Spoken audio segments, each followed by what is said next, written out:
Hey, Byron. Hey, Sharnice. Welcome to the His and Her Money Hey, Show. you guys. Hello, hello. We're glad to have you guys here, man. Y'all been Absolutely. making waves. Y'all been doing your thing. And we Yes. came across you guys and it was like, pump the brakes. We got to Hold get them up. on the show. What did they just say? Yeah. You guys have found an expertise in the area of real estate investing that I know most people listening have not heard about, because when we first heard about it, it was like, wait, hold up, wait a minute, you can do that? So we absolutely had to reach out to get you guys on the show so you can share your story and your wisdom with the audience today. But for those who may not know who you are, can you just take a moment and say hello to everybody that's tuned in right now and let them know what you guys are all about? Yes, so hi, I'm Sharnice, And I'm Byron. and together we make up the Mobile Home Elite Investors. So, what we do is in our name. We're full-time mobile home investors. But then on the flip side, we also have an educational program to teach investors out there how to get started as well. Okay. Awesome. Now, did y'all hear that? So they invest in mobile homes. Mobile homes. And that's why I'm so excited to have them on the show, because I know that you guys, we've had quite a few people writing into us and they're loving the whole real estate thing that we have going on. But you guys also have an option to do this via mobile homes, right? And so we found a couple that is actually doing that. So first, tell us, how did you all even get started? Tell us a little bit about the backstory of how you guys actually got started into mobile home investing. Yeah, so man, March 3rd, 2017, that was the day I was fired from my job. And before that, I was trying to get into real estate for about 3 years. And the day before, I walked away from a deal because the basement had flooded. It was on the south side. And so now I'm thinking like, man, what am I going to do? I got no job. How am I going to get a loan, a mortgage, and all this good stuff? And let's say times got hard about 3 months later. So now I'm driving rideshare, right? And I always listen to podcasts, right? Always listen to podcasts. I should have been listening to His and Her Money podcast at that time, right? But listen to podcasts, and one particular day, a podcast about mobile homes. I was driving, and the couple in the back was like, "Can you turn that off? We want to listen to music." So I'm like, "Okay, let me turn this on." I said to Sharnice, like, "Hey, listen to this. I think this one is going to be special." Yeah, so he sent me that podcast, and it was a podcast. It was on Bigger Pockets. Don't remember the episode. It was about a couple of years ago. But that podcast was on mobile home investing. And like Byron said, at the time, we were both trying to acquire buildings here in Chicago, but due to capital, due to credit, that wasn't going to be our situation. So he sent me this podcast, and it was on mobile home investing. And the biggest thing I heard was you can start with low capital and very low credit. So that really stood out to me. So I came home and I actually started this. I said, hey, babe, we doing mobile homes. Like, I get it. You trying to do this thing with the buildings and everything. But I'm like, look, let's go ahead and go full force in a niche that nobody else is doing. And let's just see what we can do. And man, we conquered it. Yes. I love that. Okay. All right. So you guys are from the same city we're from. Chicago. Okay. Oh, So I've never seen a mobile home in the city of Chicago, right? So what made you, as you listened to this, made you say, this is something that we could do? Yes. So the biggest thing, once we kind of started doing our research, that's when our eyes start opening up. Like similar to you, I was like, I don't think there's no mobile homes in Chicago. So we just dug right in and we started doing our homework. And I'm going to get the listeners. I'm going to give y'all some gems. Okay. If you go to Google Maps and you type in mobile home parks, it would allow you to see all the mobile home parks all across wherever you're searching. And it lit up in Illinois. It was like, what? Is it this many mobile home parks? Yeah, so like right in our backyard too, like close to the Chicagoland area, like parks that we've been looking over, like, oh yeah, they're right here. Yeah, so we mapped them out, we put them in an Excel sheet, and we just literally started driving for dollars. Like that was what we engulfed in. We went full-fledged in. We drove down to Cincinnati to go look at a mobile home. that's how bad we wanted it. And we knew like, hey, we're going to find something. Okay. Now for people who have been researching, like they were like you said you spent 3 years trying to get into real estate investing before the mobile home investing thing popped up, right? So they might be in research mode and they hear about all these different strategies and ways by which you can invest in real estate. Why should they consider mobile home investing? Great question. So for one, low entry costs, right? We tell people you can start as low as $5,000. Low risk, right? When you're talking about when you're doing an investment from let's say it's $20,000, right? But move-in ready $20,000. That's much different than getting a rehab at 60, putting another 50 into it. You're dealing with more money. Also, it's less strenuous, right? You're not really dealing. You can get a realtor, but you don't really have to. You're not really dealing with the state of Illinois doesn't require inspections. A lot of states don't really require inspections of the mobile homes. And not saying that you should, sell a lemon, but at the same time, you're not dealing. You don't have to pay for a $400, $500 inspection, appraisals, all that added stuff that comes along with houses. You're not dealing with it. Mobile home is considered in most states a mobile. A motor vehicle, right, or personal property. So with those stipulations, you don't have as much responsibility with those.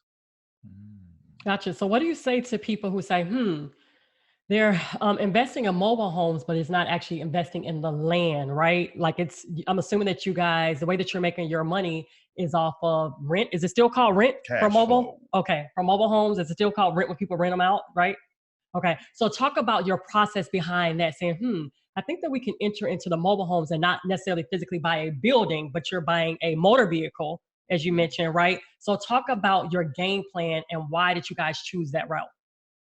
Right. So when we first got started, of course, we're in mobile home communities. So we're owning the homes, right? So kind of like what you just described, but not owning the land.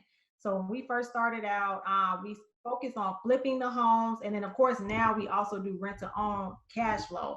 But for our first deal, we purchased a home for $3,700. We ended up flipping that home for $9,500 in less than 30 days. Okay, so that home was move-in ready. It was a 3-bedroom, 2-bath. We didn't have to do any rehab for our first home. Now, again, we always get the question like, how did you guys find this? It was a lot of heavy prospecting involved with that first deal and also some negotiation. But it worked out, and again, we flipped that home. So now we ended up flipping it, again, still paying the lot rent to the park because the park still owns the land, but we just went ahead and made the profit off of the home. Yeah. And then similar to when you look at like the renting phase, we look at most cars, when you go get a new car, you're going to have a term of anywhere from 3 to 6 years, right? Similar, we do the same thing with our seller finance. So, instead of tell people, listen, you've been renting an apartment, you don't have any equity in this. But if you get on this term from 3 to 5 years for this house, it's going to be yours. And a lot of times we educate people. So for example, like, a house we got a house before right at $1,500, right? And we were only taking $400 a month, but we put them on a 3-year term for $400 a month. So it's still affordable housing because the lot rent at that particular park was right at $350. So they're paying $750 a month. We're cash flowing right that $400, but at the end of that term, they get to have their house. We pretty much quadrupled our money, but it's still affordable housing. Wow. Yeah. Okay. Now you've thrown numbers out there like we got a spot for 1,500. We got a spot for 35 and turned it into 9,000. Okay. All right. Everybody's listening now, guys. How do you go shopping for a mobile home? And how do you determine what's a good price to pay for a mobile home? Is it similar to physical structures where you go and you look at comps? You can see how many buildings in that area sold in the last 6 months. And, you can kind of figure out what's a fair number. You consider, rehab costs. Do you apply that same mindset to mobile homes when you're prospecting? And how do you come up with your number? All right, great question. So one of the biggest things we tell people, most of our deals come from literally driving for dollars. So we're in the parks looking for sale signs. We're going into the office, talking to a park manager. Hey, what do you have? Introducing ourselves, let them know what service we can provide by helping them to occupy homes. And so with that, that's what it's a lot of online resources, Craigslist, a lot of different apps like Let Go and things like that you can go on. But the biggest thing is getting out there in the field.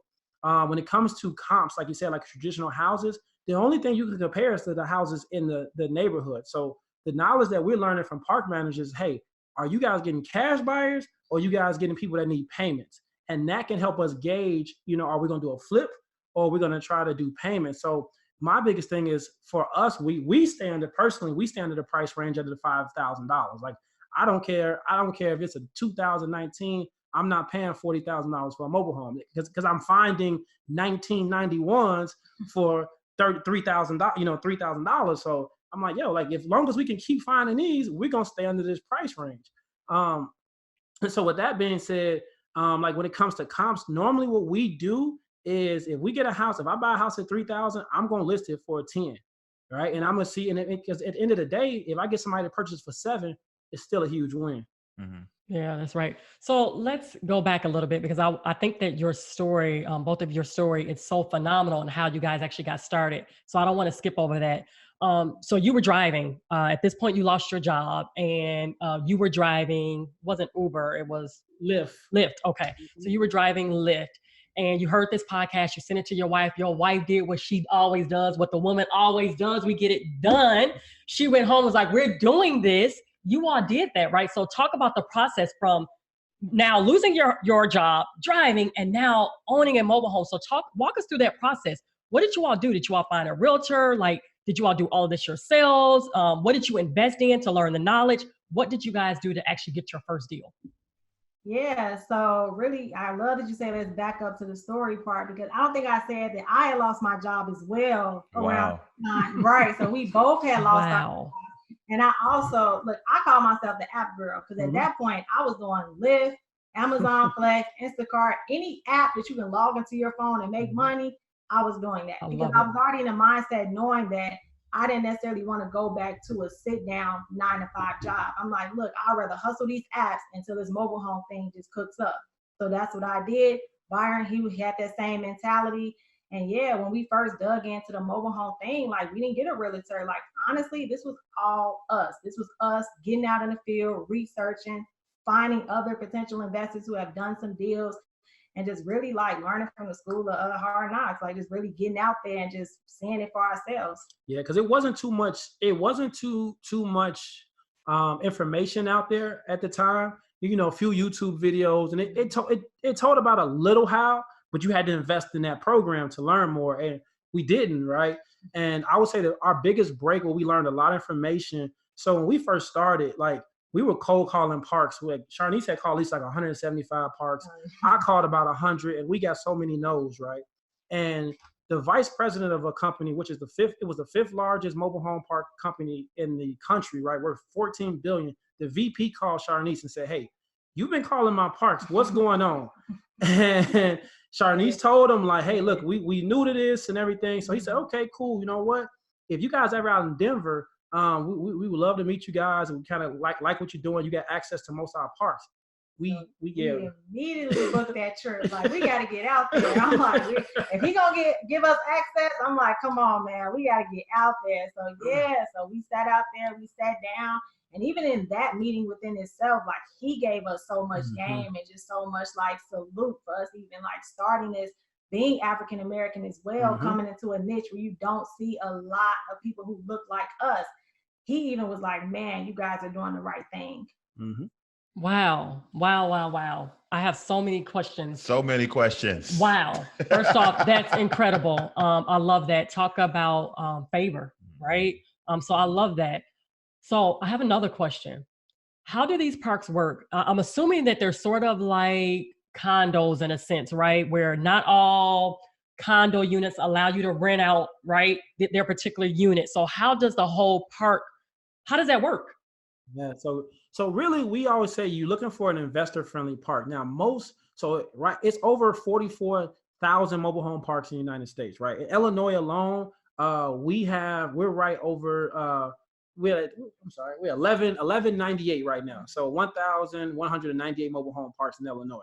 So right now, institutionally owned 4,000, right? 4,000. So 10% of these parks are owned. So now all these parks are still, we call them mom and pop parks, right? They're still owned. They've been in the family since the 50s, the 60s. And so it really depends. Most of the institutional parks, they don't mind. They like investors because for us, we help them sell homes, right? They're park manager. They don't have to sell homes or anything like that. So they lick their chops when we come in, like, yes, come.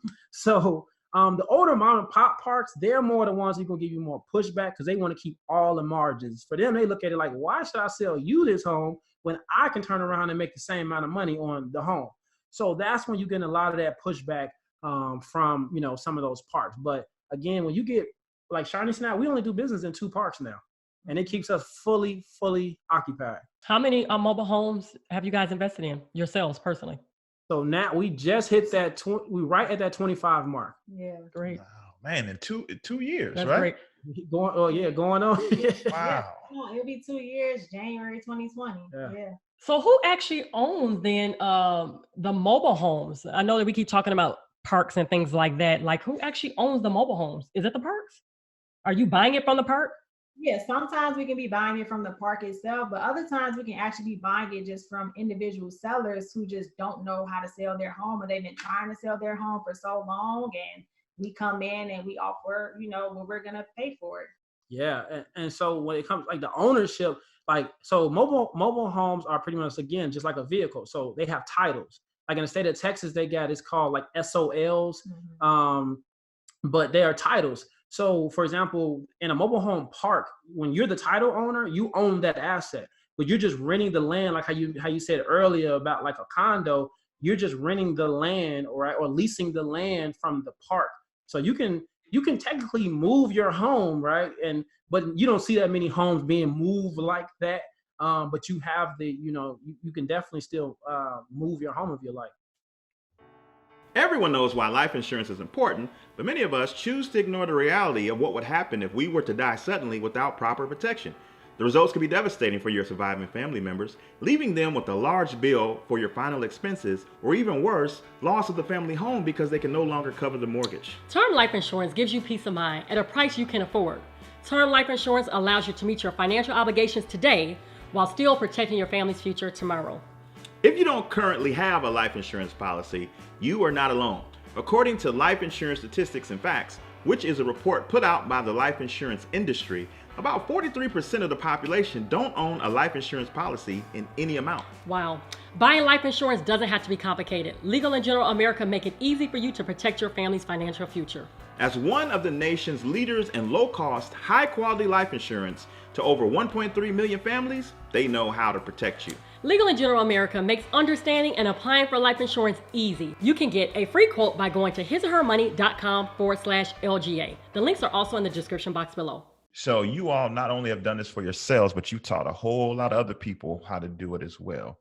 What do you see as common mistakes that people make when they try to become mobile home investors? Moving too fast, not getting the information and not looking through the entire information. Like one thing, like I was talking about earlier, some parks don't really want investors in there. So they will get a property and just hear the numbers like, oh, I see a property for $2,000, they'll buy it and not knowing what to do with it. Or the biggest mistake I see is somebody's advertising a home needs to be moved right off their property and they don't have a home for it. So now you're stuck. You're trying to find a home. You don't even know where this mobile home should be going. Exactly, because, and I want to jump in as far as the moving, because when you see a lot of homes that need to be moved online, they're going to be advertised as free. So as a new investor, like you're excited, like, oh my God, a free mobile home. But like Byron said, if you don't have a place for your home, then now you're stuck, especially if it's a free home that needs a lot of money as far as rehab. Now you're really stuck. So at the end of the day, you got to have your beginning strategy and your end strategy, no matter what the situation is for the mobile home. Yes, definitely. And costs. I would say another another thing is they don't really incorporate all the costs, right? We encourage that you got holding costs, right? It could be lot rent. You always want to have a cash reserve. Just because the house costs this much, just like a traditional house, if you got 150, but the budget, you still at least need another 175 or something like that, just to have that cash reserve, just in case anything goes wrong. And some people, they don't really look at, oh, I got 2,000 right now, let me go buy it. And they still get holding costs. Mm-hmm. So how do you guys find people to rent your mobile homes? Is it easy? Is it I mean, is it Because like when you think about it, it doesn't seem like you don't really hear? it's like the sexy thing to do to go rent a mobile home. But for obviously, some, you guys are killing the game. So obviously, there's people who are cool with who like mobile homes. Yes. Yeah. So you guys got to remember, we're from Chicago. So when it comes to like our market, it is a huge stigma when it comes to mobile homes. But like Byron said, it's over 44,000 mobile home parks, and it's also 22 million Americans still to this day that still lives in mobile homes. So when you think about people who are looking for this affordable housing, they're out there. Yeah. And that's what I was about to say. I actually like it because I think that it's affordable, right? A lot of times it's probably even more affordable sometimes than renting, physically like renting, right, at a condo or something like that. So I love that option for you guys. So how do you all find people to rent these places? Yeah, so the biggest thing we do, we create buyers lists. Mm-hmm. So, you know, just like we tell people, I'm gonna give them some secret sauce on this one. All right. Just like you see, we buy houses, we buy mobile homes. You put it around the neighborhoods, right? That's how we get it. And then we'll put up different ads for houses. We'll test the market out. So we'll put out some houses out there in that market and start collecting data. We're real big on collecting data, right? I want to know, you know, what do you work at? How long you been working there? How much you make a month? What's your credit looking like? Because now that can help me determine how can I help you the best. And so normally you can have a great relationship with a mobile home park as well. Our park managers are sending us leads. So they call us when people need help. Like they call us when people need help to sell their house, and they're calling us when people, because they get people coming to the park all day, every day looking for affordable housing. So they'll let us know as well.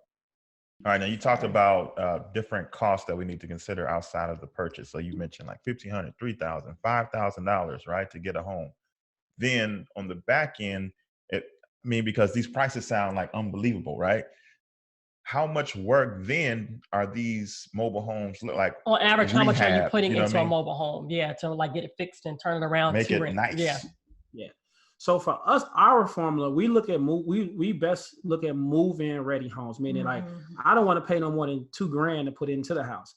Yeah. Normally a full gut, like if you're like a type of, hey, I'm like a DIY, a full rehab on a mobile home, like that is just you on a high end $12,000. And most mobile home parks don't even spend that. They'll rather scrap that home or get a new home versus spending that. So for us, we encourage people to try to stay under that 4,000 range. Like if it's livable, if somebody already lives in it, and you got to come in and do just cosmetic work, right? Just maybe, you know, replace a toilet or some floors or things like that. Stay under that 2,000, 3,000 mark at most. And then the other holding costs, lot rent, right? We talk about the HOA fees. The average lot rent in America is $375. So, you know, we always tell people put at least 3 to 4 months to side a lot rent just in case. But the goal is to sell the house way before those 4 months or so. And then just always having cash reserve, you know, what if a window gets broke or something like that, right? You know, you just want to have some little extra cash just in case money. But it's really not a lot, right? It's again, I'm still talking numbers under, you know, $4,000 to the side just to have safety, you know, a good cushion. So is your process, do you guys just buy these to turn around and flip them, or are you holding them? So we do both. So when we first started, we mainly focused on the flipping because we got to keep making money to reinvest. But as you know, our processes got better, our strategies got faster. Then we started the holding process. Gotcha. Wow.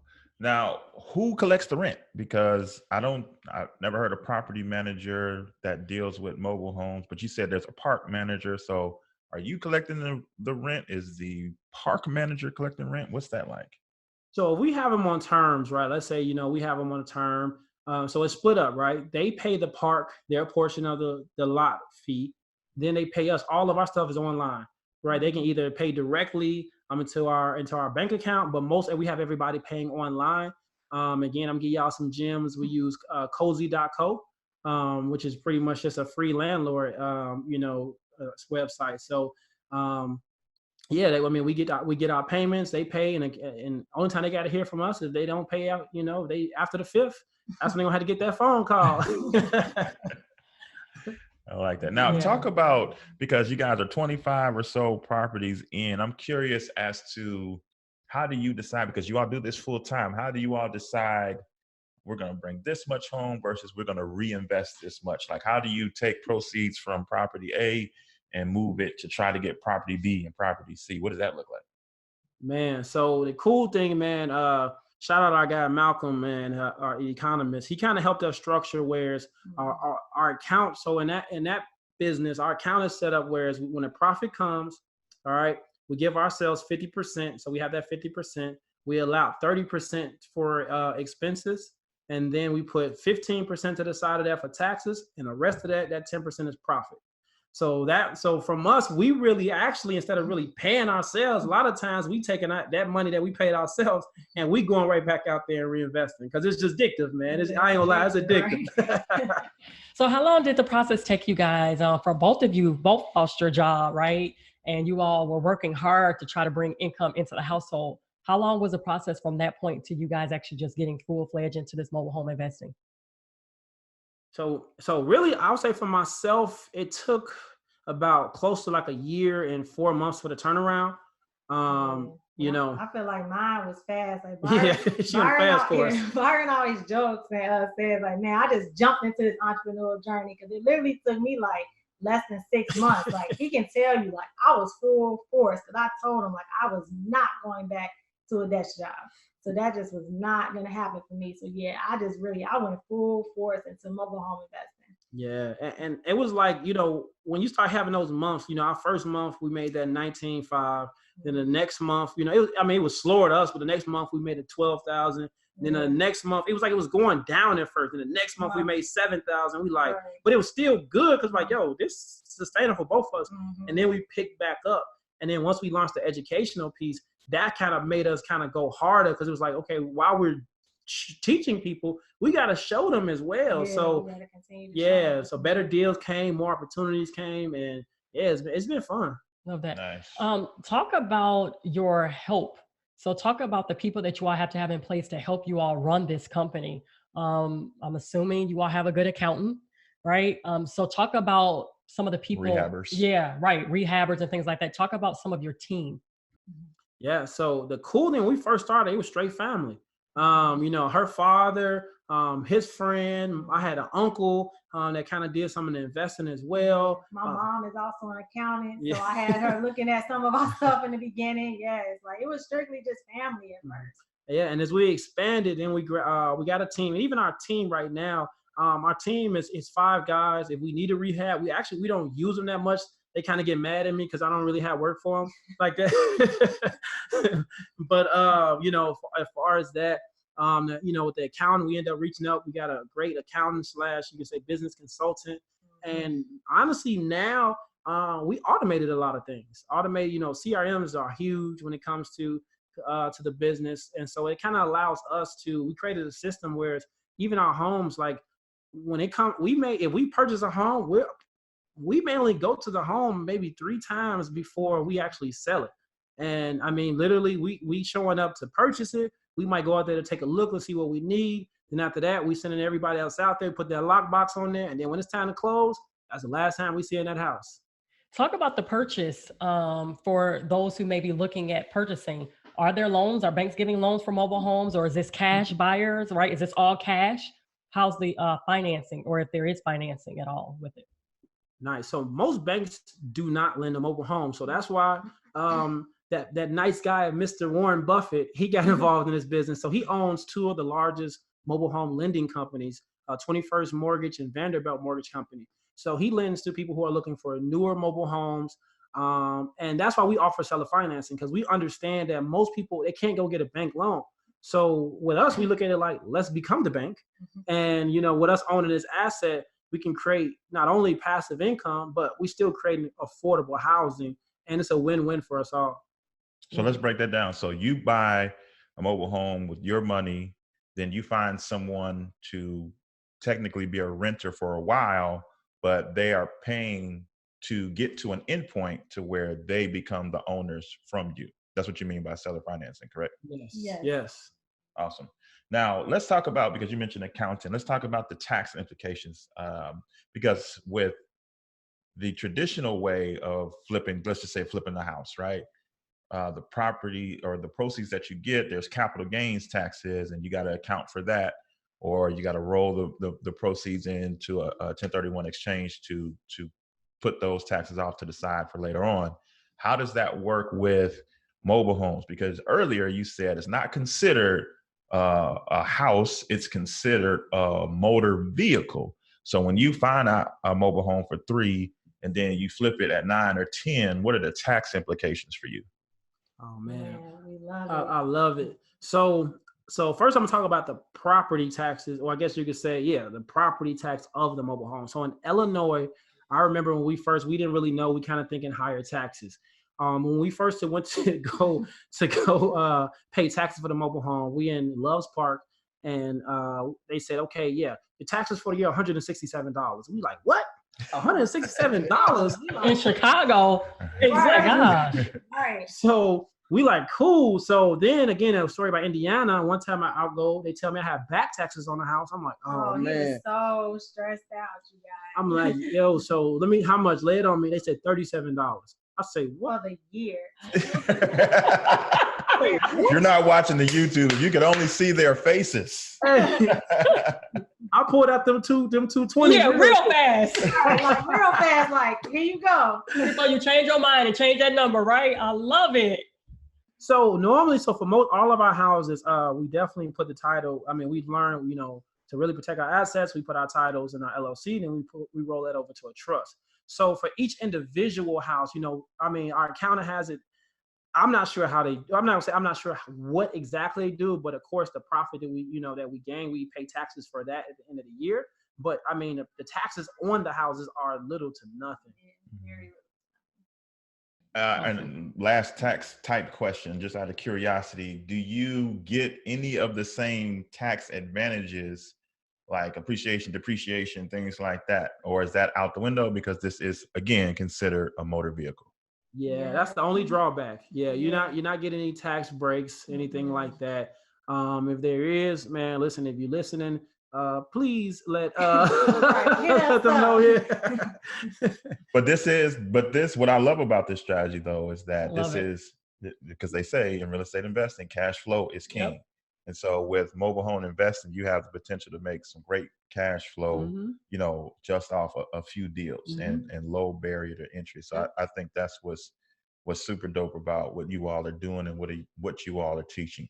So somebody listening right now is like fired up. They're like, man, I'm getting in this game. He had back taxes of $37. Let me in. Open the door. Let me in. What's your advice to that person that's listening, that's chomping at the bit to get started? How do they get started the right way? Yeah. So, I mean, of course, we always tell you about educating yourself, right? Just really, utilizing the resources that not only we have, but that are out there for you. But the biggest thing is get out there. Finally, we talked about the Google Map search. Go to Google Maps, search mobile home parks, see those, map them out, put them in an Excel sheet, and start getting out there. Just start getting acclimated. Start taking a look. Don't be scared. A lot of people try to do this straight from their laptop and their phone.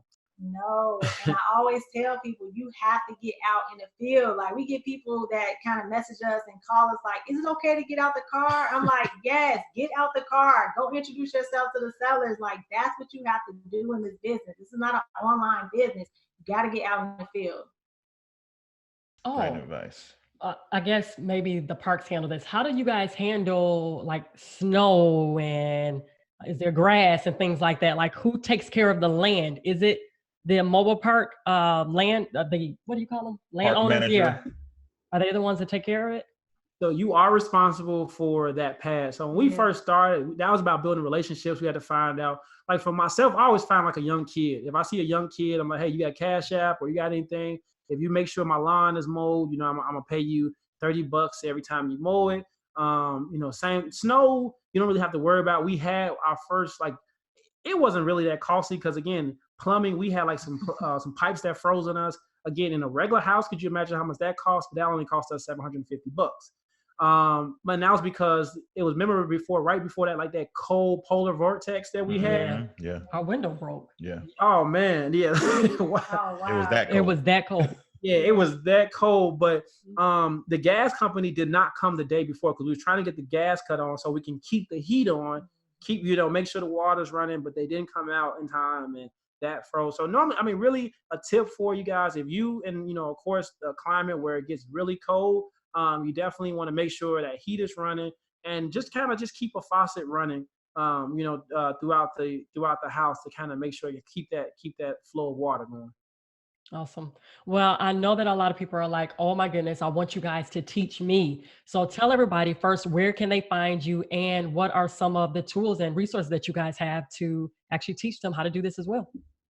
Yes, yes. So, I mean, honestly, we got several things. We got ebooks, we got courses. We rolled out group coaching. We have a Facebook group. But listen, they can find us. They got to make sure they go to hisandhermoney.com/mobile home. So that way you can get that course. Love it. Awesome. So we'll make sure that we have the links in the show notes. Go to hisandhermoney.com/mobile homes. But also, where can they find you guys at online? Yeah, y'all big on IG. Tell them about that. Oh man, so yeah, you can find us on IG at Mobile Home Elite Investors. Same name on Facebook at Mobile Home Elite Investors, and then subscribe to our YouTube as well, and that's MH Elite Investors. Awesome. We'll have all the links. We'll put all the links down in the show notes. Man, Byron, Sharnice, number one, amazing. Salute to y'all. Yes, good job, you because guys. y'all had crazy resilience. Y'all didn't let things like take you. You let the hard times inspire you to be better. I love it. So that in itself is an inspiration to us and to everybody listening.